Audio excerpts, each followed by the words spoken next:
ஒரு சாதாரண விஷயம் போலீஸ் கேஸ் வரலையும் போயிருக்கு. அது என்னன்னா, கடலூர்ல நடந்ததா சொல்றாங்க. அந்த வீடியோவ நான் பார்த்தேன். கடலூர்ல தான் நடந்தது அப்படின்றத தான் வந்து செய்தி சேனல்களும் போட்டிருந்தாங்க. அது என்னன்னா 2 பொண்ணுங்க வந்து பைக்ல போயிட்டுருக்கும்போது, ஸ்கூட்டியில போயிட்டுருக்கும்போது, பின்னாடி வந்த 2 பசங்க வந்து ஆபாசமான வசை சொற்கள் சொல்லி, அந்த பொம்பள பசங்கள வந்து பெண்கள வந்து அவங்க வந்து கேரவ் பண்ண, அவங்க தெருத்தின்னு போய் அவங்கள அடிச்சிருக்காங்க. ஸோ அதுதான் என்ன ஏது அப்படின்றத கொஞ்சம் பார்க்குறோம். ஸோ நான் ஜாக்கி சேகர் கதைப்போம் வா சேனலுக்காக. ஸோ விரிவான ஒரு பார்வைக்கு ஸ்டே டியூன் வித் அஸ்.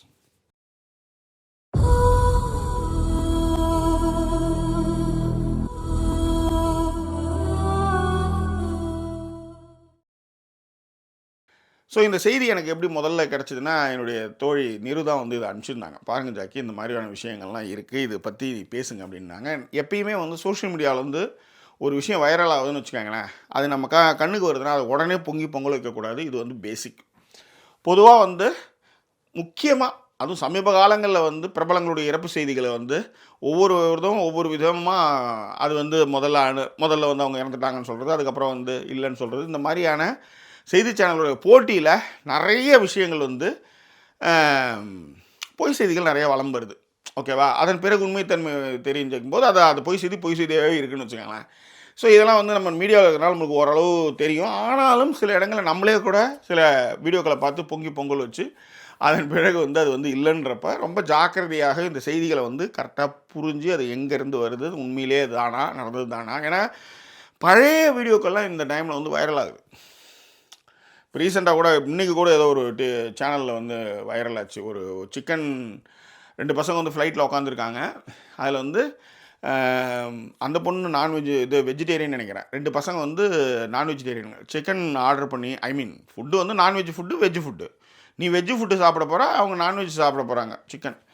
ஏன் எதற்கு சிக்கன் சாப்பிடக்கூடாதுன்னு சொல்லி அந்த பொண்ணு சண்டை போட்டு ஃப்ளைட் அட்டண்டர்லாம் வந்து சமாதானப்படுத்துகிறாங்க. இப்போது ஒரு வீடியோ வைரல் ஆச்சு இன்றைக்கி. ஆனால் அது குறித்தான ஒரு தெளிவான ஒரு விஷயம் எங்கேயுமே இல்லை. எப்போ நடந்தது, ஏது நடந்ததே தெரியாது. இப்போ இந்த வீடியோ மட்டும் வச்சு நம்ம வந்து பொங்கல் வச்சிட முடியாது.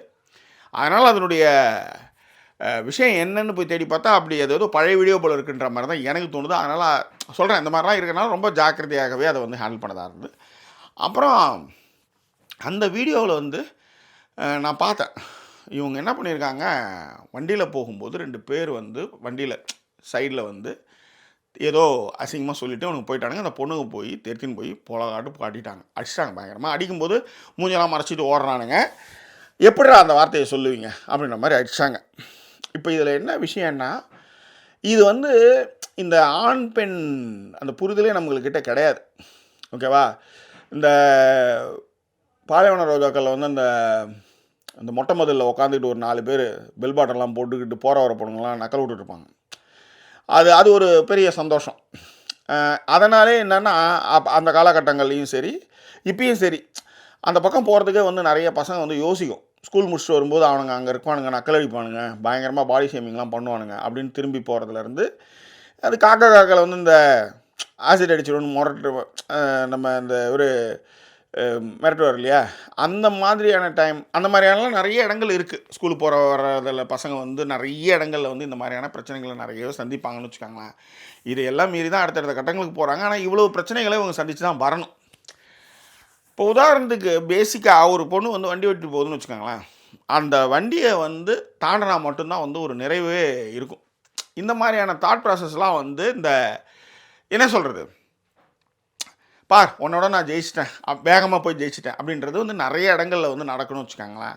இது வந்து தப்புன்னு ஒரு காலகட்டத்தில் புரியும் போது அதை யாரும் நம்மளுக்கு சொன்னது கிடையாது. மைண்டுக்குள்ளே வந்து நம்ம இது செஞ்சு நம்மளுக்கு என்ன வந்து ஆரோக்கியம் அடைய போகிறோம், இதில் என்ன நம்மளுக்கு வந்து கிடைக்க போகுது அப்படின்னு நம்ம யோசிக்கிறதே கிடையாது.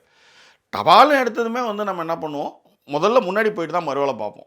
அப்புறம் ஒரு கட்டத்துக்கு மேலே இது என்ன, இதில் என்ன ஒரு சாதனை, அவன் வண்டி ஓட்டிகிட்டு போகிறான், நம்ம வண்டி ஓட்டிகிட்டு போகிறோம், இதில் என்ன ஒரு பெரிய சாதனை அப்படின்றது ஒன்று இருக்கும். அப்போ உங்களுக்கு வந்து என்னென்னா, எல்லாருமே இங்கே என்னென்னா அந்த கிங் மென்டாலிட்டி, உன்னை விட நான் வந்து ஒரு நாடு பிடிக்கிற மாதிரி, உன்னை விட நான் உயர்ந்தவன்றதை காமிக்கிறதுக்கான ஒரு விஷயமா தொன்று இருக்க பழக்கங்கள் அதுவும் ஒன்றுன்றதுனால, உங்களை ஒன்று செய்கிறத விட நான் ஒன்று எக்ஸ்ட்ரா பண்ணுறேன், நீ 10 தண்டால் எடுத்தால் நான் 20 அப்படின்ற மாதிரியான ஒரு மென்டாலிட்டி நம்மளுக்கு இருக்குன்றதில் மாற்றுக்கிறதுக்கு இல்லை. ஆனால் இது அவங்க தனியாக போயிட்டுருப்பாங்க, நீங்கள் தனியாக போகிறீங்க, அதில் வந்து உங்களுக்குள்ளே வந்து ஒரு விஷயம் போகுது அப்படின்னும் பொழுது அது வந்து ஒன்றும் பெருசாக பாதிப்புகள் இல்லை. ஆனால் சம்மந்தமே இல்லாமல் போகிறவங்கள வந்து பாடி ஷேமிங் பண்ணி ஏதாவது ஒரு அசிங்கமான விஷயத்த பேசுகிறது வந்து உங்களுக்கு அது ஒரு சந்தோஷத்தை கொடுக்குது. அப்படி தான் வந்து இந்த 2 லேடீஸும் போயிட்டு இருக்கும்போது இவனுங்க போய் ஏதோ சொல்லி அந்த பொண்ணு வந்து இறங்கி பயங்கரமான அடி ஆக்சுவலாக.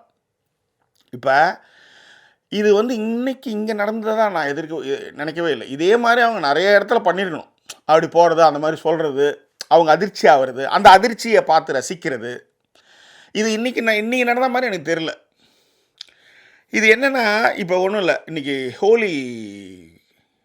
ஹோலி பண்டிகை. இந்த ஹோலி பண்டிகைக்கு இந்த பசங்க வந்து வேணுன்னே இந்த பொம்பளை பசங்க மேலே ஹோலியை முன்னிறுத்தி இவங்க பண்ணுற அட்டுழியம் இருக்குது பாருங்கள். இன்றைக்கி கூட ஒரு பொண்ணு மேலே வந்து மூஞ்சில் வந்து வேணுன்னே தடவி அது வந்து திமிர போய் அது வாயிலேருந்து ரத்தம்லாம் ஊற்றுது. அந்த மாதிரி வீடியோவும் பார்த்தேன். முக்கியமாக வந்து இந்த ஹோலி பவுடர் எடுத்துன்னு போயிட்டு கழுத்து கீழே தடவுறது தான் இவங்களுடைய எல்லாருடைய வேலையும். இது வந்து ஸ்லோ மோஷனில் எடுத்து போடுறது, இந்த மாதிரி விஷயங்கள்லாம் வைரலாக ஆகிட்டுருக்கு. இந்த மாதிரி வந்து நடக்குது இல்லையா? இது காலங்காலமாக நடக்குதுன்னும் போது இதுக்கான பொறுப்பு எங்கே இருக்குன்னா, வளர்ந்து வரும்பொழுதே அதை சொல்லிக் கொடுக்குறதுல தான் ஆரம்பிக்குது. அந்த இடத்துல தான் நம்ம நிறைய இடங்களில் தப்பு பண்ணுறோம். ஏன்னா ஒரு பையன் வந்து வளரும்பொழுது அவனுக்கு நிறைய விஷயங்களுக்கு வந்து புரியாது. என்ன செய்ய போகிறோம், ஏது கிளர்ச்சி, காம கிளர்ச்சி இதெல்லாம் நிறைய இருக்கும்போது அது வழிநடத்துறதுக்கான விஷயமோ, அதை சொல்கிறதுக்கான விஷயமோ ஒரு வாதியாரோ இல்லை ஒரு அப்பாவோ ஒரு சித்தப்பாவோ ஒரு மாமாவோ யாருமே இங்கே கூட இல்லைன்றது தான் நிதர்சனமான உண்மை. இந்த மாதிரி விஷயங்கள் வெளிப்படையாகவும் நிறைய பேசுறது இல்லை. ஆனால் நிறைய குடும்பங்களில் சித்தப்பா பெரியப்பா மாமாலாம் வந்து இப்படி செய்யக்கூடாது, அப்படி பண்ணக்கூடாது. முக்கியமாக சித்தப்பாக்கள் வந்து இந்த மாதிரியான அட்வைஸ்லாம் பண்ணுவாங்க.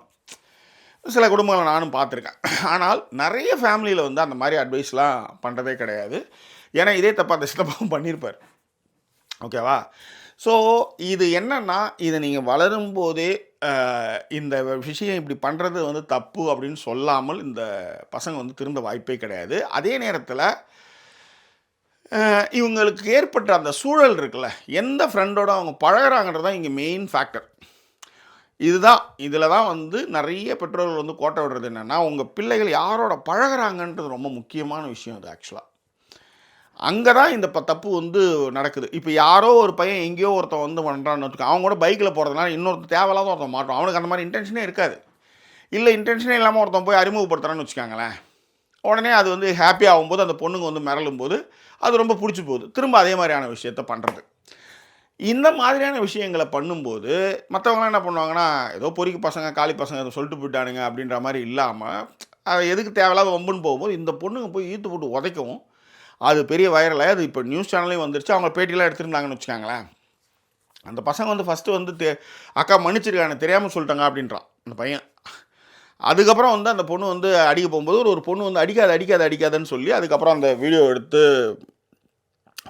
வைரலாகி அந்த பசங்க வந்து எங்கேயோ கோயில்கிட்ட போகும்போது தெரித்திட்டு போயிருக்காங்க. அவங்க வந்து பசங்க கீழே ஊண்டானுங்க, அதனால தான் அவங்க பிடிச்சாங்க. இவங்க ஒரு வாட்டி இது மாதிரி போய் சொல்லி தப்பிச்சிருப்பானுங்க. இந்த வாட்டி மாட்டிக்கிறதுமே வந்து என்னென்னா, இன்றைக்கி நியூஸ் சேனலில் வந்து அது வீடியோ வர்ற அளவுக்கு ஆயிடுச்சுன்னு வச்சுக்கோங்களேன். இப்போ இதை தட்டி கேட்கறதுனால இப்போ இதுக்கப்புறம் இந்த அசிங்கன்னும் போது இது வந்து பெரிய அவமானம் அப்படின்னும் போது இது அதுக்கடுத்து செய்ய மாட்டான். ஆனால் இது அப்படியே விட்டுருந்தாங்கன்னா என்ன ஆகும்னா, திரும்ப இது எத்தனை பசங்கிட்ட போய் அவனுங்க வந்து சொல்லுவானுங்கன்னு தெரில. ஓகே, ஸோ இதுதான் இங்கே இருக்கிற மிகப்பெரிய பிரச்சனை. அப்போ இங்கே வந்து எல்லாருக்குமே இதுக்கான ரெஸ்பான்சிபிலிட்டி இருக்குது. ஆனால் இதெல்லாம் சந்தோஷம்னு நினச்சிட்டு இருக்கிற லெவலில் தான் வந்து இவனுங்க இருக்கிறானுங்கன்றது தான் கொடுமை. அப்போ அவங்க வந்து அந்த மாதிரியான ஒரு விஷயத்த இப்போ இந்த மாதிரியான பசங்களை வந்து நீங்கள் எல்லா சர்க்கிள்லையுமே நீங்கள் பார்க்கலாம். ஏதாவது ஒன்று இருக்கும். அந்த ஒன்று இருக்கும் பொழுது இது தப்புடா, இது வேலைக்கு ஆகாதா, இப்படி பேசாதடா அப்படின்னு நிறைய பேர் கண்டிச்சிருக்காங்க. இதில் என்ன உனக்கு பெரிய சந்தோஷம் வந்துட போகுது, இதில் இப்படி சொல்கிறதுனால உனக்கு என்ன சந்தோஷம் வரப்போகுது அப்படின்னு திருத்துறதுலேருந்து நிறைய இடங்களில் நான் பார்த்துருக்கேன். அந்த மாதிரி பசங்க அதுக்கப்புறம் திருந்திருக்கானுங்க, போயிருக்கானுங்க. ஆனால் இந்த குழுவாக அதையே வந்து இதெல்லாம் ஒன்று நீனா பெரிய காந்தி மாதிரி அட்வைஸ் பண்ணிகிட்ருக்கேன்னு சொல்லி அதே தப்பை செஞ்சவனும் நிறைய பேர் அனுபவிச்சுக்காங்களேன். இது எல்லாமே என்னென்னா, நீங்கள் வளர்கிற சூழல் உங்களுடைய நண்பர்கள் வட்டத்தை வச்சு தான் இது எல்லாமே நடக்குது. இன்றைக்கி இந்த அசிங்கன்றது வந்து அந்த பசங்களை பொறுத்தவரையிலையும் பெருத்த அசிங்கம் ஆக்சுவலாக. ஓகேவா? ஏற்கனவே வந்து ஒரு பொண்ணு முன்னாடி போனாலே வந்து வண்டியில் தெரித்திட்டு போய் முன்னாடி போனால் தான் வந்து அது வந்து ஒரு நிறைவான ஒரு விஷயமாகவே ஆர்காசமாகவே பார்க்கப்படுற ஒரு ஊரில் பெண்கள் கையால் உதவாங்கிறதுன்றது வந்து அவங்க நண்பர்கள் மத்தியிலே வந்து அது வந்து ஒரு மிகப்பெரிய கேலி பொருளாக தான் மாறும். ஸோ என்னை பொறுத்தவரையிலையும் என்னென்னா இதை சொல்லி தான் வளர்க்கணும், வேறு வழியே கிடையாது. நண்பர்கள், புரிந்த நண்பர்கள் இதை திருத்தணும், இல்லைனா இது இப்படி தான் போகும். இப்படி சொல்கிறதுனால உங்களுக்கு என்ன ஹாப்பினஸ் வந்துடுது சொல்லு? இதை போய் சொல்கிறதுல என்ன ஆகிட போகுது? இப்போ ஒரு பொண்ணை கவர்றதுக்கு பாய்ஸ் படத்தில் கூட வந்து சித்தார்த்த சைக்கிளில் போவார், உழுந்து வருவார். அதெல்லாம் வந்து ஒரு பொண்ணை கவர்றதுக்கான விஷயமா ஒன்று பண்ணி ஒரு மொக்க வாங்குறதெல்லாம் ஓகே. இப்படி போய் அசிங்கமாக ஒரு பொண்ணை வந்து வண்டியில் போயிட்டு இருக்கும்போது போய் சொல்லி அதில் என்ன உங்களுக்கு சந்தோஷம்னு எனக்கு தெரியவே இல்லை. இது ஆக்சுவலாக அந்த மாதிரி தான் அவங்க வந்து அந்த பொண்ணு வந்து சொல்கிறாங்க, இது எப்படி சொல்கிறதுன்னு எனக்கு தெரியல அப்படின்ற மாதிரி வந்து அவங்க வந்து ஆத்தாத்து போகிறாங்க. இதுதான் வந்து இந்த வீடியோவில் பார்த்த விஷயம். இது வந்து திருடராய் பார்த்து திருந்தாவிட்டால் திருட்டை ஒழிக்க முடியாத மாதிரி நண்பர்களுடைய சூழலும் யார் கூட நீங்கள் பழகிறத பொறுத்து தான் இந்த மாதிரி விஷயங்கள்லாம் நீங்கள் தவிர்க்கிறீங்களா இல்லையான்றது. அப்படியே நீங்கள் செஞ்சாலும் அதை தவிர்க்கிறதுக்கும் அதை திருத்துறதுக்குமான நண்பர்கள் கூட்டம் இருக்கிற இடத்துல இருந்தீங்கன்னா கூட தப்பிச்சிருவீங்க. இல்லைனா இப்படி தான் அசிங்கப்படணும் அப்படின்றதான் இங்கே சொல்லக்கூடிய விஷயம். இது குறித்தான உங்கள் கருத்துக்களை பின்னங்களை தெரியப்படுத்துங்க. இன்னும் வேறொரு எபிசோடில் உங்களை நான் சந்திக்கிறேன். அதுவரை நன்றி கூறிய உங்கள் ஜாக்கி சேகர். நன்றி, வணக்கம்.